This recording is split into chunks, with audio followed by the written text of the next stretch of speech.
wakanidampa hapa, wakanirushia na passport yangu na simu, wakaniambia nikimake any mistake wananitafuta. So for now nimekuwa Sharjah. Hii ni wiki yangu ya 4 niko Sharjah airport bila food, bila pesa. So nilikuwa naomba usaidizi, ama mnaweza nisaidia tu nirudi tu home please. Niko tu Sharjah, hata nikikuonyesha niko hapa tu. Jesu mwadhani. Jesu. Hapa ni Sharjah airport. No. Nimekaa 4 weeks Sharjah. No. Nimekaa 4 weeks Sharjah airport.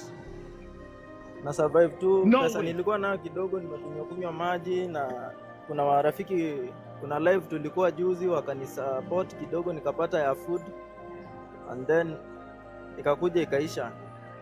So niko hapa, nimejaribu kufikia agent na different numbers. Alimaliza kuniambia eti hakuna kitu nitamfanyia, akaenda hivyo missing.